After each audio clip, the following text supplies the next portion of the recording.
Triad is an organization that was started in 1999 when I was first sheriff, and it's primarily composed of the community, seniors, and law enforcement, with the explicit goal of improving the quality of life for seniors. And I think one of the best things that I found as sheriff with my relationship with Triad is that we're keeping them we've empowered them to be part of the program, so they can continually tell us what they need, what their needs are, and that's why it works. And what's important about that is seniors are often victimized, and people think, well, they're being victimized just because they're seniors, and that's not necessarily true. They're being victimized because they're home a lot, and they're more apt to be home when the phone rings, when somebody knocks on their door. And we're one of the only police departments in the state of Indiana that will have its own app.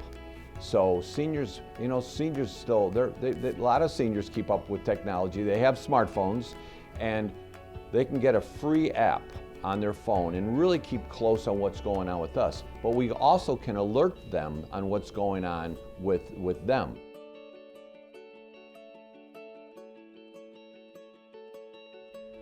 Some of the scams are cell phone or telephone calls from businesses or people claiming to be businesses, such as NIPSCO or such as other utility companies, saying that they need to pay this amount or they'll be sent to collections, or pay this amount or your power will be shut off today, and they're very immediate.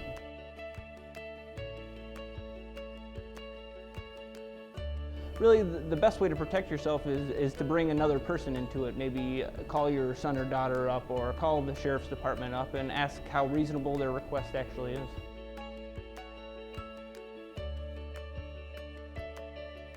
As one of the more recent ones, somebody came to the residence and attempted to talk about a tree service, to enter a residence and speak with an individual who lives there about possibly getting some tree services done.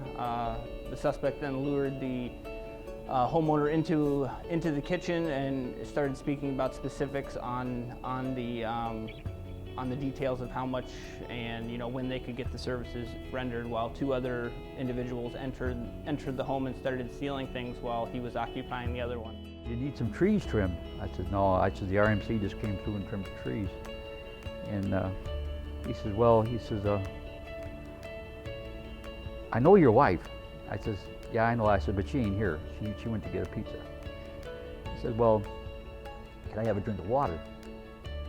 And I said, okay, So went to the sink, and I got my back to the door, and I give him a glass of water. And he says, oh, let the water run, let it get cold. I'm thinking, yes, for a drink of water, now you want it cold? Okay, so I said, okay. So I give him the water and talk for a minute, and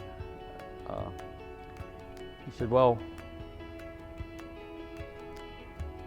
don't you need these trees out here trimmed? I said, no. And he pulled my drapes back by the sink, and he's pointing out there. I said, no. I said, I like them like that. I don't want them trimmed. Right out of the corner of my eye, I seen some movement, because I have an open stairwell. I said, hey, what's going on here? And he says, he don't need any trees trimmed, and he bolted toward the door. And when I went to go after him, here comes the other guy. And the only thing I can think of, we had our house for sale, and I thought maybe they came and looked things over because they knew right where to go. That's the only logical way I could say, how did they know to get into our bedroom?